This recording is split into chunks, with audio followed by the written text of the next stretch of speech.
Mettre des mots sur le féminicide et combattre ce fléau qui coûte la vie à une femme tous les 2 jours et demi en France. Avec Ceci n'est pas un fait divers, l'auteur Philippe Besson raconte l'impensable. Il est l'invité de ce nouveau numéro de À l'affiche. Bienvenue à tous et bonjour Philippe Besson. Merci Bonjour. beaucoup d'être avec nous. On va commencer, si vous le voulez bien, avec le titre de ce livre, Ceci n'est pas un fait divers. C'est bien d'un féminicide dont il faut parler. Et c'est le cas, hein, ce crime de propriétaire dans ce que vous racontez dans ce livre. Vous prenez le point de vue d'un jeune homme de 19 ans. Le livre commence par cette conversation au téléphone qui est glaçante. Au bout du fil, on l'a entendu dans l'extrait que vous avez lu, sa sœur de 13 ans vient d'assister au meurtre de sa mère par son père. C'est une histoire qui ne peut pas s'inventer. D'ailleurs, elle est tirée de faits réels. Absolument, c'est-à-dire que tout ça part de la rencontre que je fais un jour avec un jeune homme qui vient me voir dans une librairie parce qu'il lit mes livres et puis nous sympathisons et nous nous mettons à converser, puis nous nous revoyons et puis à un moment je l'interroge sur son histoire familiale Et vous lui donnez une voix. Alors en exergue du texte, vous citez une chanson des rappeurs Big Flo et Oli qui s'intitule Dommage. On va en écouter un extrait.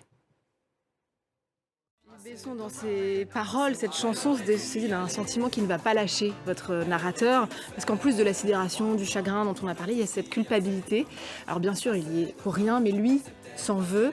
Il s'en veut de ne pas avoir vu les signes. Oui, c'est souvent le problème, effectivement, c'est que on a envie de dire il y a un seul coupable dans cette affaire, il est identifié et c'est le père. Mais pour autant, les proches et les enfants se disent mais pourquoi je n'ai rien perçu, rien vu, rien entendu, qu'est-ce qui s'est produit et que je n'ai pas vu arriver.